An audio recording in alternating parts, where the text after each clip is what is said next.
میں ہمارے سیدنا عمر فاروق یہ نہیں حکمران تھے، ریاست مدینہ کے حکمران میں آپ کو بتاتا ہوں۔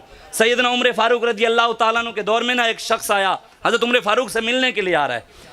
اب وہ چلتے چلتے جب آیا نا مدینہ کی حدود کے پاس تو رات ہو گئی، اندھیرا ہو گیا۔ اب اس نے وہیں خیمہ لگایا، خیمہ لگا کر آگ جلائی، اس کے ساتھ اس کی بیوی بھی تھی، وہ پیٹ کے ساتھ تھی۔ اب وہ وہیں پر رک گیا۔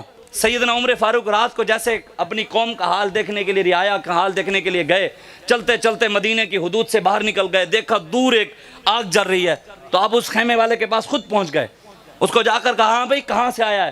اس کو نہیں پتا کہ یہ امیر المومنین ہے۔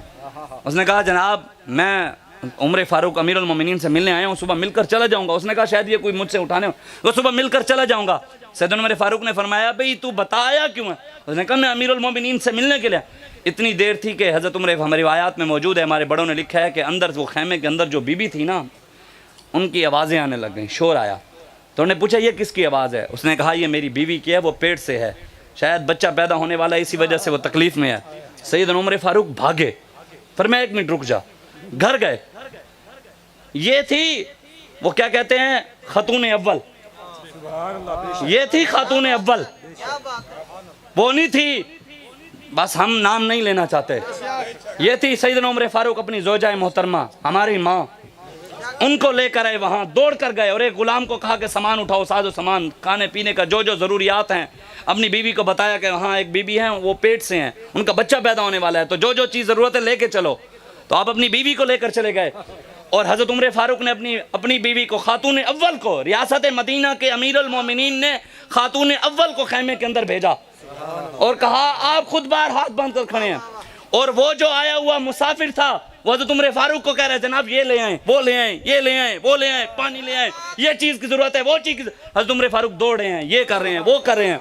تھوڑی دیر بعد خیمے سے آواز آئی امیر المومنین بچہ پیدا ہو گیا، مبارک ہو۔ تو وہ بندہ حیران پریشان، اس نے کہا حضور آپ نے فرمایا ہاں میں ہوں اس ریاست مدینہ کا حکمران امیر المومنین۔ یہ نہیں کہا کہ جناب تو ہن میرے کنوں کام کروا رہے ہیں، تینوں پتہ نہیں اسی تے صدر لگے ہیں، صدر پاکستان لگے ہیں۔ آپ اس بات کو سمجھیں، ہمارا علامہ اقبال کہتے ہیں دیار عشق میں اپنا مقام پیدا کر، نیا زمانہ نئی صبح و شام پیدا کر، خداگر فطرت شناس دے تجھے، سکوت لالا و گل سے کلام پیدا کر، میرا طریق امیری نہیں فقیری ہے، خودی نہ بیچ غریبی میں نام پیدا کر، عزت سے اٹھیں جیئیں، جینا ہے تو سر اٹھا کے جیئیں۔ امام حسین نے فرمایا تھا کربلا میں، آپ نے فرمایا ظلم کے خلاف جتنا جلدی اٹھو گے قربانیاں تمہیں کم دینی پڑیں گی، جتنی دیر کرو گے قربانیاں زیادہ دینی پڑیں گی۔ بے شک۔ اور امام زین العابدین کا یہ فرمان ہے، آج ہمیں آ کر نیا دین نہ سمجھاؤ، ہمیں ہمارے بڑے بتا گئے۔ امام زین العابدین نے فرمایا، آپ کو جب آپ کے وقت کے حکمران نے مروان نے کہا نا جناب میں ملنا ہو، آپ نے فرمایا میں نہیں آنا۔ انہوں نے کہا میں تانوں طاقت ہے میرے پاس، میں اٹھوا لوں گا، اسی تے تواڈے جڑے نا وڈیاں نو بھی چکوا لیا سی، بلوا لیا سی، اسی تے انہاں دے بھی نعوذ باللہ امام حسین کو بھی شہید کر دیا تھا، اسی تانوں چکوا لیں گے۔ آپ نے فرمایا یہ موجود ہے، ہمارے بڑوں نے لکھا ہے، امام زین العابدین نے فرمایا اگر اللہ کے نیک بندوں کے دروازوں پر حکمران چل کر آئے نا، یہ اللہ کے نیک بندوں کے لیے عزت ہوتی ہے۔ اور آپ نے فرمایا اگر اللہ کے نیک بندے اللہ اور اس کے رسول کے نام لیوا حکمرانوں کے دروازے پر چلے جائیں تو یہ ان کے لیے ذلت ہے۔ ہمیں ہمارے بڑے یہی بتا گئے ہیں، ہمارے بڑے یہی راستہ دے کر گئے ہیں، اور اسی خود روٹیاں پکا پکا کر غریبوں کو دے رہے ہیں۔ سبحان اللہ۔ آپ جا کر دیکھیں نا کون تھے ہیں نا، پھر ویکھتی نا چورن ہوئے، پھر انہیں ڈکیٹن ہوئے، اے بھی بیٹھیں وہ جناب فلاں ہو گیا جی فلاں ہو گیا، ان کو تو نہیں دکھایا جن کے سارے کے سارے گھر ڈوب گئے، یہ بچیوں کو نچوا رہے ہیں، بیٹیوں کو نچوا رہے ہیں۔ وہ کہتے ہیں جی فلاں کے جلسے میں بیٹی گئی عمران خان تے نہیں کیا نچ، وہ تے خود نچ رہی سی۔ اگر تانوں پتہ تے ہے پھر قوم تو قرآن کو بازی چاہے تعویل بنا کر، اللہ تعالیٰ نے قرآن میں کہا ہے یضل بہ کثیرا ویہدی بہ کثیرا، اللہ قرآن میں فرماتا ہے بہت سارے لوگ قرآن کو پڑھ کر گمراہ ہو جائیں گے۔ آپ سوچیں کیا قرآن کو پڑھ کر بندہ گمراہ ہو سکتا ہے؟ اللہ قرآن میں خود کہہ رہا ہے یضل بہ کثیرا ویہدی بہ کثیرا، بہت سارے لوگ قرآن کو پڑھ کر گمراہ ہو جائیں گے، بہت سارے ہدایت پا جائیں گے۔ ہدایت کون سے پائیں گے؟ جو داتا علی حجویری کے نقش قدم پر کھڑے ہوں گے۔ جاؤ محمود غزنوی کے نقش قدم پر کھڑے ہوں گے, صلاح الدین ایوبی کے نقش قدم پر کھڑے ہوں گے. ہمارے بڑے یہ تھے, بتائیں نہیں, وہ میں سوال کر رہا تھا, آج اگر پیر میر علی شاہ صاحب ہوتے, حضور داتا علی حجویری ہوتے, حضور غوث اعظم ہوتے, بہاؤالدین زکریا ملتانی ہوتے, شاہ سلیمان تونسوی ہوتے, حضرت سلطان بہو ہوتے, یہ سارے بزرگان دین ہوتے, بتائیں نواز شریف کے پیچھے کھڑے ہوتے؟ ایمانداری سے بتائیں, زرداری کے پیچھے, عمران خان کے پیچھے؟ ہاں یہ ضرور ہوتا, یہ اسٹیج پہ وہی بیٹھے ہوتے, ہم بھی کسی نکر میں کھڑے ہو کر ان کے ساتھ نعرے لگا رہے ہوتے, ہم بھی کسی جگہ پیچھے کھڑے.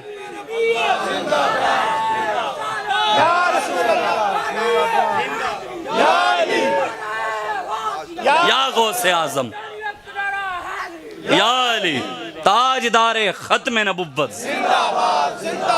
تاجدار ختم نبوت, ہم ان کے ماننے والے ہیں. حضرت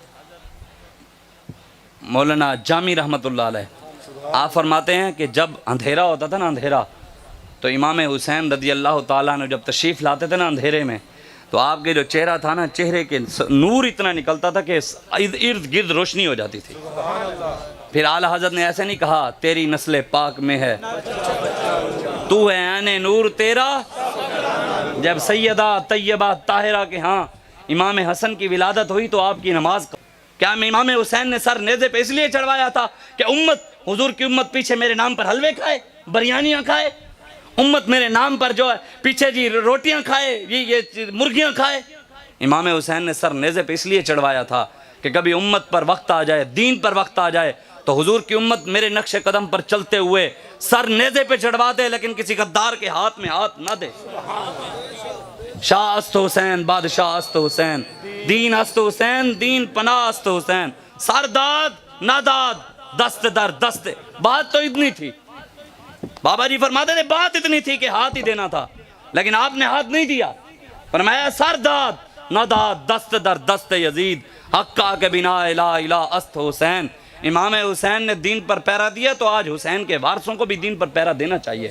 جو نہیں کھڑا ہوا, ہم نہیں, ہمارے بڑے موجود ہیں, ہمیں ہمارے بڑوں نے معیار بتا دیا ہے. ہم عزت اسی کی کریں گے جو رسول اللہ کی عزت پر پیرا دے گا, ہم عزت اسی کی کریں گے جو حضور کا وفادار ہوگا, وہ بغیر داڑھی والا ہو, وہ پینٹ والا ہو, وہ چاہے دنیا دار ہو, لیکن وفادار رسول اللہ کا ہو, ہم اس کی جوتی اٹھا کر پگڑی کے اوپر رکھنے کے لیے بھی تیار ہیں. لیکن کوئی سمجھتا ہے جی میں فلانا, میں تو ٹیرا, میں تو یہ ہیں, تو میں وہ ہوں, تو میں یہ ہوں, وہ کان صاف کر کے سن لے. ڈرتے ہم کسی کے باپ سے بھی نہیں, ہم کسی سے بھی نہیں ڈرتے. ہم نے پرچے, یہ 4 شیڈول, یہ سب کچھ دیکھا ہوا ہے. ہم نے وہ, ہمیں ہمارے بڑے بتا کر بتائیں جی امام حسین گنبد خضرا ہے, لوگ کے تسبیحیں پھیر رہے ہیں, نعوذ باللہ. دسے نا کوئی ہمیں جی, بتائیں نا کوئی بڑے ہمارے بزرگان, ہم کن کے مقلد ہیں؟ کن کے؟ امام اعظم و حنیفہ کا کون کون مقلد ہے؟ نہیں ہے. ابرار الحق دا سارے نو پتہ ہونا ہے. میں نے کہا بھی وہ ایک جگہ ہم گئے تو وہاں اس کا کنجر کے گانے لگے ہوئے تھے, تو میں نے ایک بندے کو مثال دی. میں نے کہا جی وہ فلانے جگہ تو آپ لنگے سی نا, اتنے فلانا کنجر لگیا سی, وہ فلانا. کہتے شاہ جی بس کرو, سانو پتہ لگ گیا. مطلب لوگوں کو کنجر کہنا بھی پسند نہیں ہے, اتنی ان کو غیرت ہے. ایک پیر صاحب نے مجھے میسج کیا کہ جناب آپ عمران خان کے خلاف. میں نے کہا آپ نے کبھی میسج ناموس رسالت کے لیے نہیں کیا مجھے. 7 منٹ کا انہوں نے مجھے, 7 منٹ کا, 15 منٹ کا, 5 منٹ کا, 2 منٹ کا مجھے وائس میسج کی ہے. میں نے کہا کاش کہ یہ وائس میسج آپ نے حضور کی عزت کے لیے کیے ہوتے. آپ عمران کی عزت کے لیے تو کر رہے ہیں, آپ فلاں کی عزت کے لیے تو کر رہے ہیں, کاش کہ یہ آپ کو غیرت رسول اللہ کے لیے بھی آئی ہوتی. لیکن ہم رب کا شکر ادا کرتے ہیں. اعلیٰ حضرت بریلوی رحمت اللہ علیہ نے فتاوی رضویہ میں لکھا ہے, آپ نے فرمایا کہ اللہ تبارک و تعالیٰ نے ازل میں لکھا تھا کہ احمد رضا کا قلم بھی چلے گا, احمد رضا کی نعتیں بھی لکھے گا, احمد رضا کتابیں بھی لکھے گا, شعر بھی لکھے گا. آپ فرماتے ہیں یا اللہ تیرا شکر ہے. تانوں پتہ ہے اعلیٰ حضرت بریلوی کا ماننے والا کون ہے؟ پکا رضوی ہوئے جڑا سیاسی ہے, پکا بریلوی ہوئے جڑا سیاسی ہے. کیوں؟ جو اعلیٰ حضرت سیاسی ہیں. فتاوی رضویہ میں آپ نے سیاست پر پورا باب بند ہے, اور آپ نے نعت میں سیاست کی بات کی. آؤ پھر ہن انہوں نے سمجھاؤ بے شاہ میں حضور تسی نعتیں سیاسی گلاں. آپ نے فرمایا اصالت کل, امامت کل, سیادت کل, ولایت کل, حکومت کل.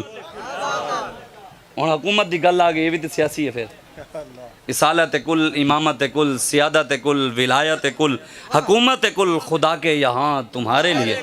ایک جگہ میں گیا، وہاں پر کہہ رہے تھے کہ مسجد کی انتظامیہ کہہ رہی تھی کہ آپ نے مسجد میں سیاسی بات نہیں کرنی، تو اسے مسجد امام صاحب نعت پڑھے سن کہ مکان و لا مکان اندر حکومت مصطفیٰ دی ہے. میں کہ حضور یہ تے نعت ہی سیاسی ہے پوری، تسی سانو سیاسی کر دے ہو. یہ تے مکان سے لا مکان، یعنی یہاں مکان سے لا مکان تک حکومت ہے ہی مصطفیٰ کی. میں کہ حضور دی حکومت دی گل کر دیتے، تسی تے بہت سیاسی گل کر دیتے اور میں نے روک رہے ہو. بات یہ ہے کہ ہمیں کسی سے کوئی پریشانی نہیں ہے، ہمیں ہماری کسی سے پریشانی، کسی سے دشمنی، کسی سے اختلاف بہت سادہ سا ہے. اصول دوستی کوثر اپنا، جو ان سے بے تعلق ہو ہمارا ہو نہیں سکتا. بتائیں کسی بچے کو کھڑا ہو کرنا ہے، اے بچہ جی کھڑے ہوئی یار، اے بھی بڑا ہے، چل تو کھڑا ہو جا یار، اے بھی بڑا ہے، چلو تو انہوں نے پڑھ کے سنا جی. خاتم النبیین پہلی باری پڑھ لیا. بتائیں جی بچے بیٹھ جا، بتائیں جی ایمانداری سے اے بچے نو پہلی باری پڑھایا ہے. میں نہ کبھی پہلے کبھی ملے ہم، کوئی اپنے رشتہ داری ہوئے